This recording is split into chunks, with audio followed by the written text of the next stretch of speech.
রাব্বি আউযু বিকা হামাযাতিশ শাইতান ওয়া আউযু বিকা রাব্বি ইয়াহদুরুন। আজকের বিষয় প্রচলিত জিকির বনাম কোরআনের জিকির। এক ভাই পোস্ট করেছিলেন যে, হে আল্লাহ, জিকিরের মাধ্যমে আমাদের জিহ্বাকে সচল রাখিও। তার প্রেক্ষিতে কিছু লিখা।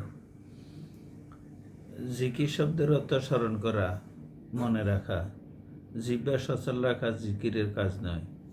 কোরআন কি বলে দেখুন। সূরা রাত আয়াত নম্বর 28। জেনে রাখো, আল্লাহর স্মরণে চিত্ত প্রশান্ত হয়। আমি 2 পর্বে উত্তর দেব।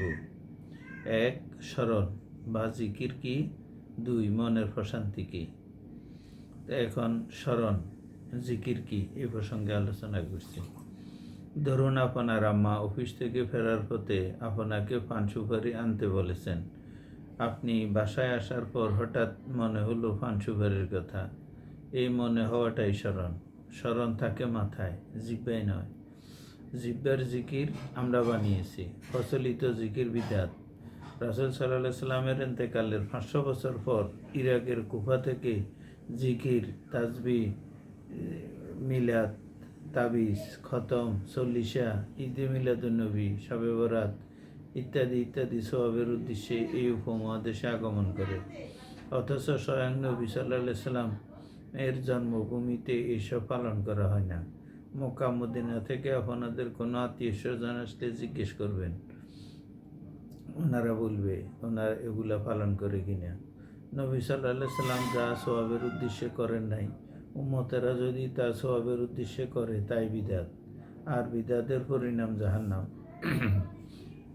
সূরা নাহলের 44 নম্বর আয়াতে আল্লাহ বলেন, ওয়া আনজালনা ইলাইকাল যিকরা, অর্থাৎ হে নবী, আমি আপনার প্রতি জিকির নাজিল করেছি। এখানে কোরআনকে জিকির বলা হয়েছে। আমরা যদি জিকির বলতে ইল্লাল্লাহ ইল্লাল্লাহ জিকির করা বুঝি, তাহলে তো কোরআন কোরআন জিকির করতে হবে।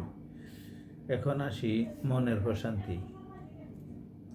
হাদিসে এসেছে, রাসূল সাল্লাল্লাহু আলাইহি সাল্লামকে এক সাহাবী জিজ্ঞেস করলেন, ইয়া রাসূলুল্লাহ, পাপ কি আর পুণ্য কি? রাসূল সাল্লাল্লাহু আলাইহি সাল্লাম বললেন, ভালো কাজ মানুষের মনে প্রশান্তি আসে, সেটা পুণ্য। আর খারাপ কাজ মানুষের মনকে কুলুষিত করে, সেটা পাপ।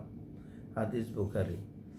জিকিরের মূল কথা হচ্ছে, বান্দা নিষিদ্ধ কাজ করার সময় যেন আল্লাহর কথা স্মরণ করে, অর্থাৎ মনে করে, এবং ওই নিষিদ্ধ কাজ করা থেকে বিরত থাকে, তাকে জিকির বলে। আল্লাহ আল্লাহ আল্লাহু নামে জিকির শুধু আমাদের বাংলাদেশ, ভারত, পাকিস্তানে আছে। বিশ্বের আর কোথাও এই কলব পরিষ্কারের জিকির নেই।